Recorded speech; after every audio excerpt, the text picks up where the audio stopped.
Hello everybody, this is your Peacekeeper coming at you with another video. My goal for this video is to start my US battleship series of videos in which I cover the US battleships and how I play them. Hopefully you can get some tips and tricks from these videos and carry them on into your own gameplay and become a better player yourself.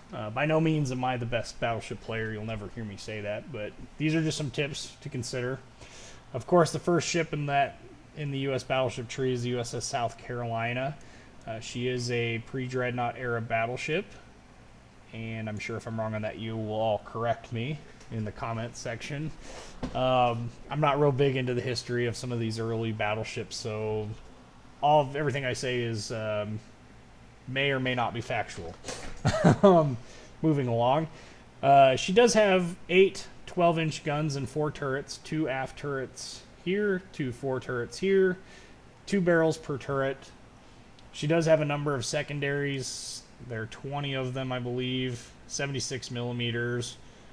Sounds like an impressive number, but in reality, that's not all that impressive. And the final hull upgrade does have 4 anti-aircraft mounts. You shouldn't be seeing too many aircraft carriers in a Tier 3 ship. It is possible. In fact, the game I will be showing you later, there was a Tier 5 and a Tier 4 on the enemy team and 2 Tier 5s on my team. That's pretty rare. But at any rate, those AA guns basically are non-existent, so I wouldn't count on them being there. The one thing that I did want to really cover in depth, though, is I wanted to go over this modules tab with regards to upgrades. I'm not talking about these modules up here. This is stuff that should all be pretty self-explanatory from the previous 3 ships. Just know that the US battleship tree with the hull upgrades will generally sacrifice secondary guns for AA mounts. And that's not a bad thing. That actually becomes very important to US battleship survivability. I do want to talk about these upgrades down here. Some of you guys may not have them, being as this is a South Carolina. I don't actually remember what your captain skill is generally at, but you may or may not have the option for this. Just know that they are eventually there, and I'm going to go ahead and cover what I think the upgrade should be for the South Carolina. With that, we'll go ahead and start with the first slot. The first slot has 2 options: secondary battery modification 1 and main battery modification 1. Secondary battery modification 1 increases the secondary battery survivability by 20%. Main battery modification 1, minus 20% chance of magazine detonation, minus 20% chance to critical damage to the main battery, and minus 20% to the main battery repair time should they get critically damaged. Between these two, secondaries, basically useless. This modification really doesn't serve much of a purpose for US battleships. This is where I would put my money. I shouldn't have to tell you, it should be pretty obvious that your main battery is what does most of the damage. Anything you can do to keep them in the fight is much more important than your secondaries, which in this ship will basically never get in a fight. In the second one, we have 3 options: damage control modification 1, propulsion modification 1, and steering gear modification 1. The damage control modification 1, minus 3% chance to flooding, minus 5% chance to fire. Propulsion modification 1, minus 20% chance to critical damage to the engine, and minus 20% to engine repair time. And steering gear modification is going to be basically the same as propulsion modification. Minus 20% chance to damage to steering gears, and then minus 20% to the repair time of them. Of these 3, these bottom 2, the propulsion modification 1 and steering gear modification 1, the chances of you taking damage to your engines or your rudder are very limited. Basically, it's only going to happen when you have a higher tier battleship that can penetrate the armor into your engine room or your rudder control room, or you take a torpedo hit in the rear. If you're playing your ship right, neither of these should really be all that common, and kind of makes them a waste of 250,000 credits. On the other hand, you have damage control modification 1. The minus 3% chance of flooding, that's really not much. The big one, though, is that minus 5% chance of fire. If you don't already know, cruisers in this game spam HE. This during this patch. That's just kind of the way they play them. That's how they can reliably do damage. Part of HE is starting fires, because that's what HE does effectively, is start fires, and that turns you into kind of a Viking funeral. And reducing the chance of turning into a Viking funeral is worth the money to invest in. One other thing, while we're kind of talking about ship upgrades, that I want to talk about is camouflages. I don't know. You know, there are a number of people that live by them. I personally don't like them at all. Here's the reason why. I'm going to cover the most common one for battleships, which is the Type 2, which is minus 4% to firing accuracy of an enemy attacking your ship. In a battleship fight, the chances of you getting to 100 rounds in a fight is slim to none.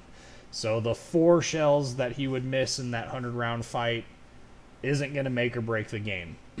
If you're missing that much, then 100 rounds, the battle managed to last 100 rounds, something probably needs to be worked on your play style. But the other option, you know, is cruisers. Okay, well, but minus 4% to the firing accuracy of a cruiser. They could actually get to 100 rounds firing at you. And I can tell you right now that 4 rounds isn't going to make a dang bit of a difference to them. Their rate of fire is so high and the number of guns that they have is so high that 4% might as well not even begin to matter. Because they'll just fire more if they have to. The other one is the minus 3% to detectability range. You're in a battleship. Your detectability range is pretty awful. The exception to that is going to be the lower tier battleships actually have reasonably good concealment ratings. In this case, I got 49 rating.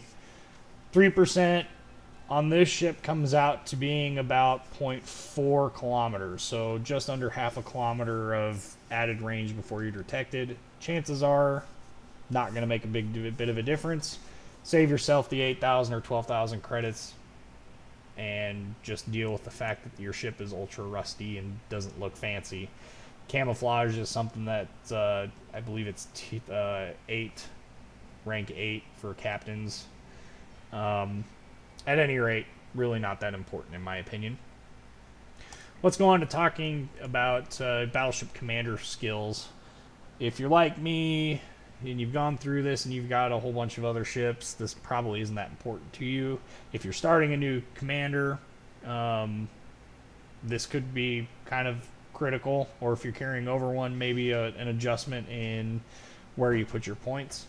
My recommendation for the first point is basic of survivability. Minus 15% to the time to repair something, minus 15% to extinguishing a fire, and minus 15% to stop a ship from flooding. The damage over time effects are something that affect battleships more than any other ship because the repair crew, the damage control party, consumable basically is the longest for us. And that's kind of bass-ackwards to me, but that's the way Wargaming has it set up. Anything you can do to reduce the amount of damage you take, those the longer you stay in a fight. The next 2 points that I would spend are on aiming expert. What this is going to do is speed up how quickly your turrets turn to the tune of 7 degrees per second quicker. So you're going to turn 0.7 degrees per second quicker. That's for guns above 155 millimeter. For your secondaries, I don't know if aiming expert impacts the secondaries. I can only imagine it does. It changes it at, speeds them up 2.5 degrees per second. That's kind of critical. Some of these other ones, A lot of people are going to choose this. Minus 7% chance to fire. When I was talking about the chances of a cruiser missing you with the 4% reduction in the number of hits that a cruiser gets on you, 7% chance of fire, they're just going to keep firing until they get it. Really doesn't make that big of a difference, and for 2 command points of your total of 19, not worth it. In the tier 3 line, I would definitely go for high alert, which is minus 10% to the reload time of damage control party consumable. That basically means that you're going to be able to instantly repair damage or fire or flooding 10% quicker. That's pretty substantial. For the tier 4 skill, I would choose advanced firing training. Here's the reason why. It gives you 20% chance, 20% to the firing range of guns up to 155 millimeter, but it also increases your AA defense firing range by 20%. U.S. battleships, their dual-purpose anti-aircraft guns are 5 inches, which is under the 155 millimeter number. So you're going to get the 20% AA defense firing range increase, but you're also going to get the firing range of the other 20%. In combination with the next one that I'm going to show you and the upgrade that you'll get later on for the ship upgrades for 20% increased firing range, you can actually extend your firing range on your dual-purpose guns out to quite a substantial range. In fact, the dual-purpose guns on the Iowa will shoot out to about 7.5 to 7.9 kilometers depending on how you play these upgrades. That's a long range. That gives you plenty of time to notice that aircraft are coming in. The sound of a dual-purpose gun firing is very distinct, and it basically is a warning to start maneuvering because aircraft are incoming. The next point I would have you spend is go all the way back up here to basic firing training. This is just going to change how quickly those DP guns shoot and increase your AA efficiency by 10%. So this in combination with this in combination with the other upgrade, you get this pretty substantial increase in your anti-aircraft capability, which is going to make your battleship more survivable when there are carriers on the other team. And at later tiers, it turns your ship into an absolute aircraft-eating monster. From there, I would probably jump down to Superintendent. Superintendent is going to allow you one more consumable charge for your scout plane and for the battleship special ability, which is the HP, the hit point recovery ability. One additional charge on that just means you stay in the fight longer. The extra scout plane is just kind of a bonus. Could be an extra fighter too when you get to the fighters, if that's the direction you want to choose. That's something I'll cover when we get to them. From there, you know, the last 5 points that I would spend, I'm kind of split. I'm split between preventative maintenance, which is 34% chance, minus 34% chance of incapacitation of modules, which should include AA guns, or Jack of all trades, which is minus 10% to the reload time of mounted consumables, minus 10% to your HP recovery, minus 10% on top of the minus 10% for your damage control party, means you're putting out fires instantly much quicker, stopping flooding, etc. much quicker.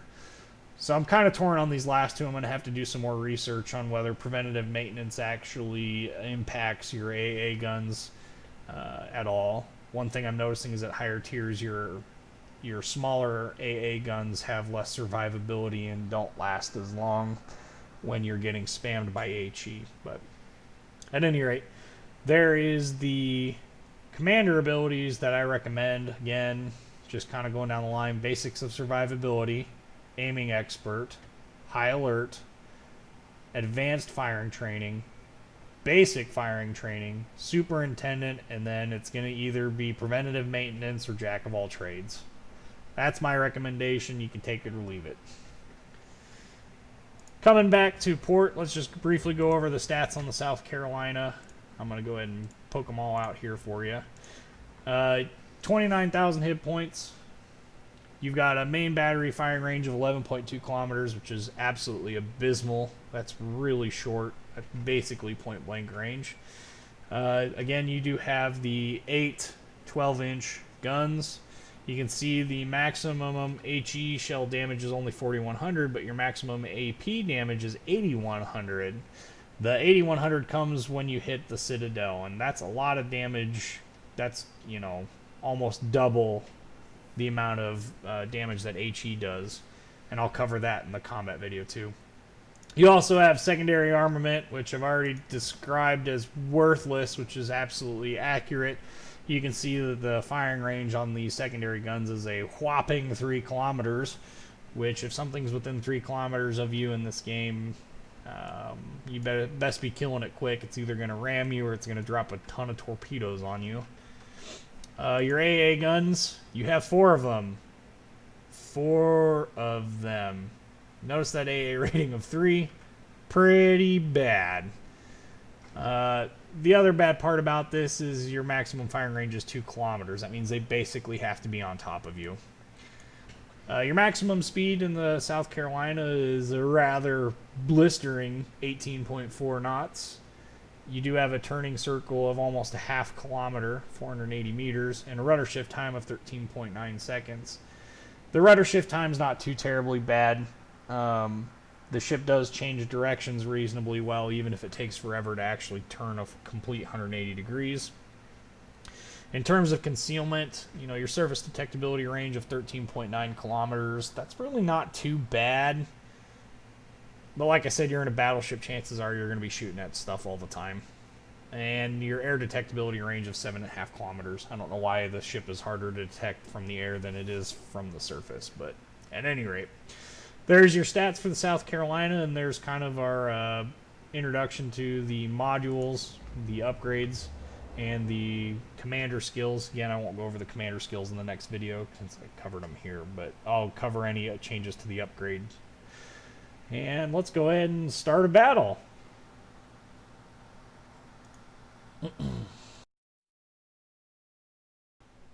Alright, so here's a game. We got some carriers on each team, and this is the first game I played after getting the South Carolina back, so don't expect, absolutely amazing gameplay, but it did end up coming around 74,000 damage, which for a tier 3 battleship ain't doing too bad. You'll notice the enemy team has more tier 5 battleships than us, but we've got 2 tier 5 carriers. That's an advantage to us. And cruiser-wise, it really isn't too bad. They got a St. Louis, which is kind of weird, but I guess since you've got 3 South Carolinas in the game, that's really not that weird. We've got more Phoenixes and Omahas, which are just, then they have Omahas, which is, Phoenixes are just a powerhouse anyway. And of course, this is the big race battle. I'm starting off in kind of the middle, and you'll see I'm going to head off to the south. That's just my preference on this map. The northern sectors seem to be kind of a killer. While I've got you here, let's just talk about AP versus HE. I'll be honest with you, the only time you will ever see me use HE is when the only thing left is a destroyer, and I know where it's at.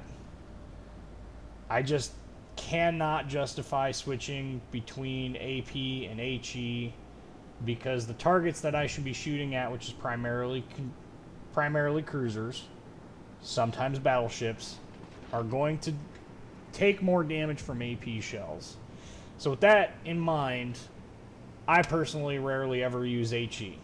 The other problem with it is that HE takes 30 seconds to reload, and let's be honest, 30 seconds to reload is 30 seconds I'm not shooting my guns at something, even if I shoot AP at it first.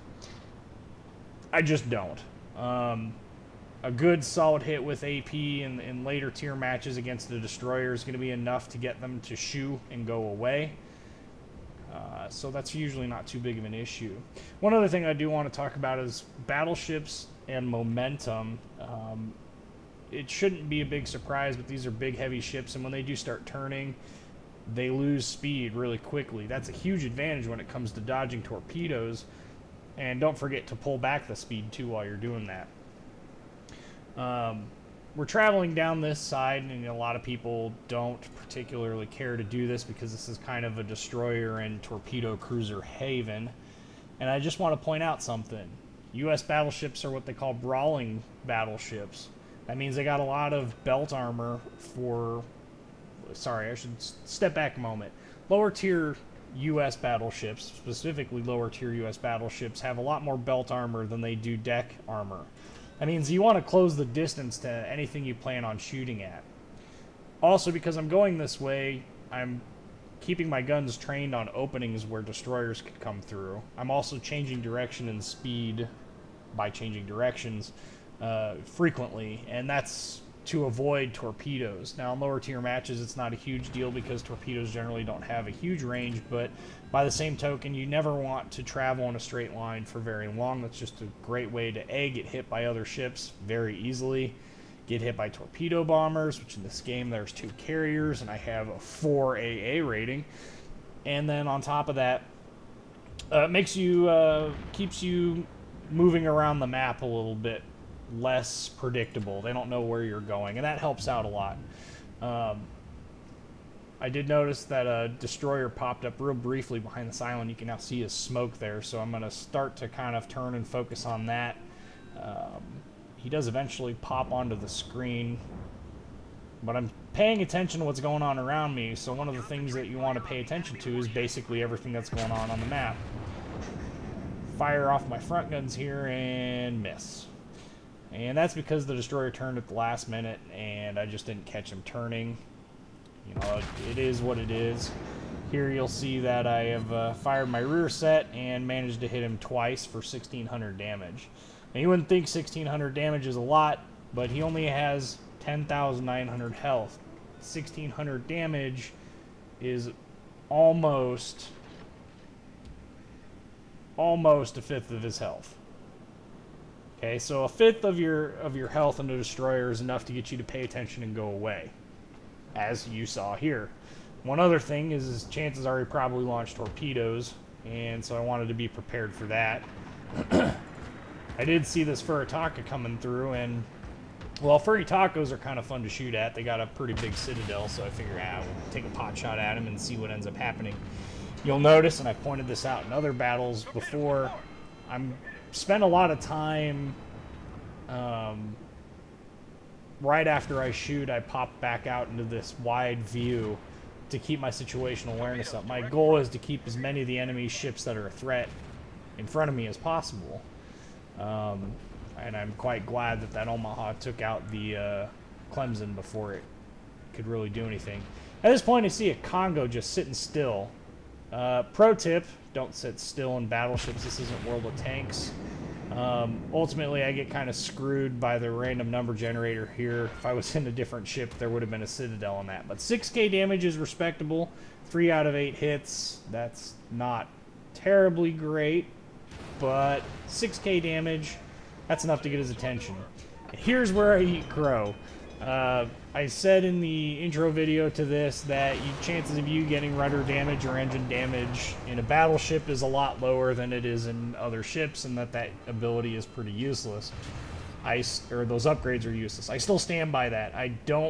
It just doesn't happen enough to justify that over the reduction in fire chance. 5% reduction in fire chance is reasonably substantial.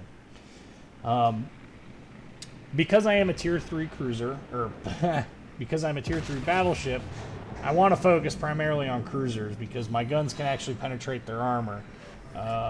There's 4 hits for 3,400 damage. That's not a bad hit by any stretch of the imagination. It certainly got his attention and he's going to start maneuvering. But you really want to focus on ships that you can do a substantial amount of damage to. As a battleship, you're not necessarily going to get large numbers of kills. So don't expect to be the leader in kills in a match. Your goal is to do damage and to take ships out of the fight. I'm taking this Furitaka and basically making him run away from this fight because he's taking too much damage. So while he's busy running away, now my ships can move up, because that's one less ship that's actually causing heartache and being, a deterrent to coming through there. Never mind the fact that there's a St. Louis there. He's basically dead, but one other thing is I've kind of broken one of my own rules, and that's not to spend a whole lot of time broadside to your enemies. Spending time broadside to your enemies exposes your critical components, which is your citadel, which on a battleship is going to basically be underneath the turrets and underneath the smokestack, to enemy fire. In the case of this Congo, he's going to present his entire backside to, he's going to present himself completely broadside to me. And a good hit at the waterline underneath one of those critical areas is going to do an insane amount of damage. You can see here, I landed a critical hit with one of the 3 shells that hit him, and that landed in his magazine. Had I been shooting a much higher caliber gun, I could have penetrated that and gotten a citadel hit, but I still got a fairly high amount of damage. You also notice that I am turning towards where the incoming fire is coming from.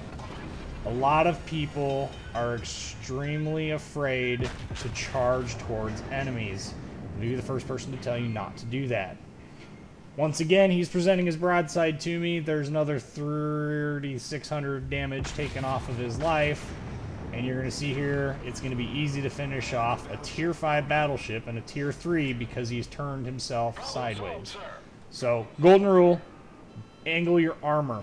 You can actually bounce AP shells off of you, and I've got video of my Iowa bouncing an 18.1 inch shell from a Yamato off of its deck armor because of the way I was angled.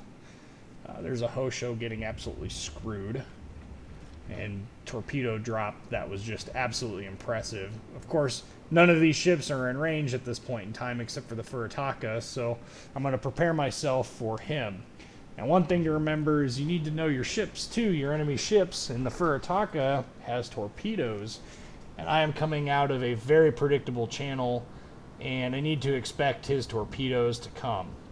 One other thing I want to point out too is, I don't know why I zoomed in on the rear. I think it had something to do with traversing turrets and how slow it is. But at any rate, here's a Furitaka, again traveling broadside to me. I'm in a battleship, I fire off rounds. Boom. Hit the Citadel. Okay, that's Citadel again. And there's those torpedoes I was telling you about. I knew they were coming, so I had adjusted for it. But Citadel is that area again underneath the smokestacks, which is basically your boiler rooms, or underneath the gun turrets and the magazines. Hitting those areas does the maximum amount of AP damage. And in this ship, it's only like 10,000, but 10,000 damage is a lot of damage for a Tier 3 ship. One other thing is you'll notice I clicked on the aircraft there to... There's another Citadel hit.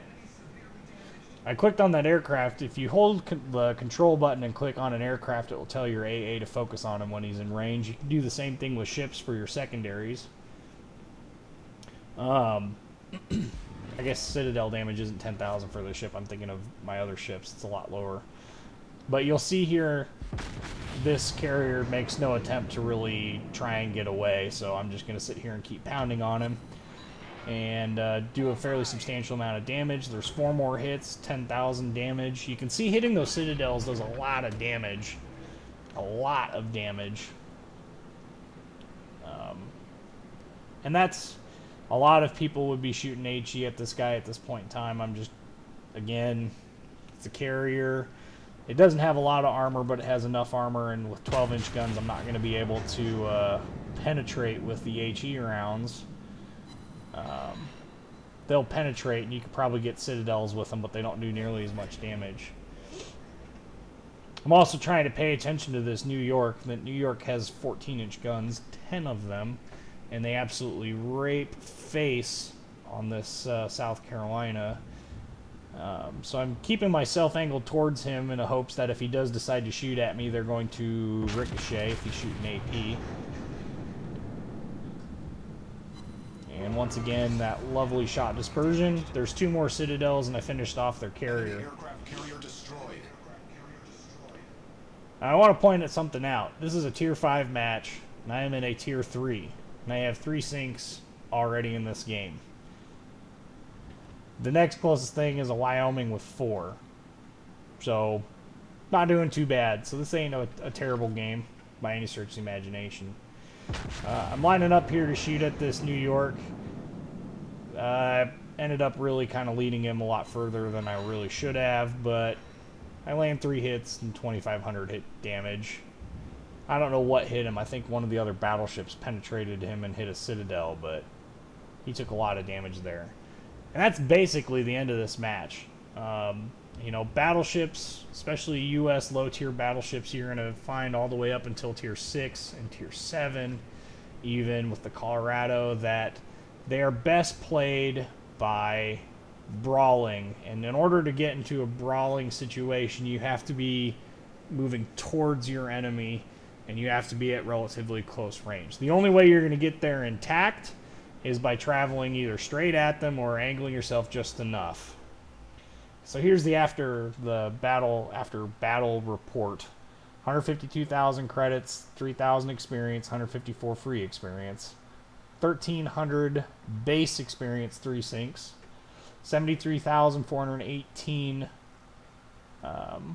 damage with AP hits.